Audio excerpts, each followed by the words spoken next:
Now, let us talk about the political institutions in India. The first is the Prime Minister and his cabinet. The Prime Minister and the cabinet are the final authority of policy decision making in the country. They are very strong about the fact that all the policies are made by the Prime Minister and his union cabinet. Then we have the civil servants, that is whom we call as the bureaucrats.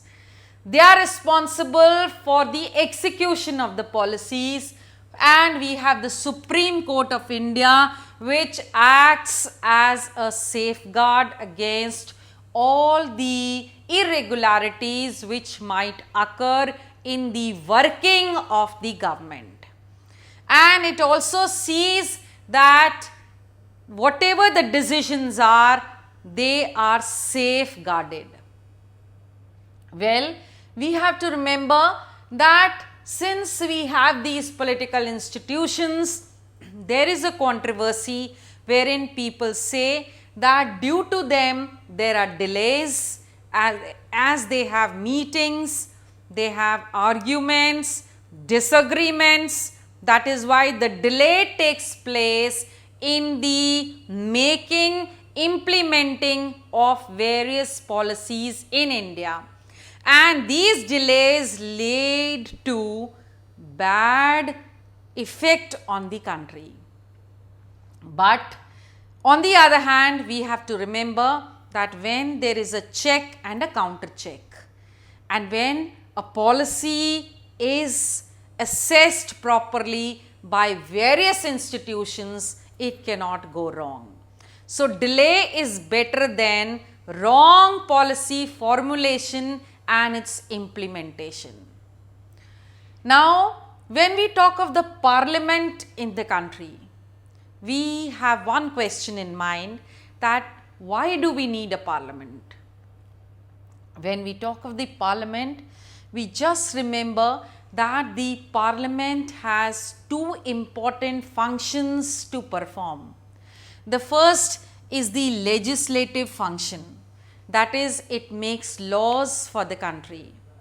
It makes laws in the union list, in the state list, and also in the concurrent list. Meaning to say, in the union list, it has all the powers to make policies and decisions in those subjects. In the concurrent list also, it nearly has all the powers, and in some cases it also has power to encroach in the state list. So, the most important function of the parliament is to make laws through various lists and the subjects which are there in the list.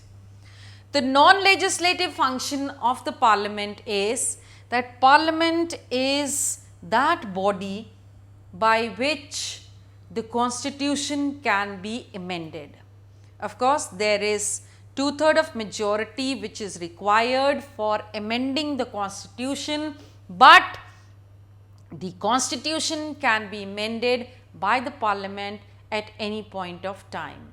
So, it is very important to have the parliament when you want to make changes in the parliament as required by the time. Then, if the president of the country or the judge of the court has to be removed out of his job or out of his office, then the impeachment procedure which is followed is also done in the parliament itself. So, parliament is a very strong and important institution of the country, wherein it enjoys both legislative and non-legislative powers.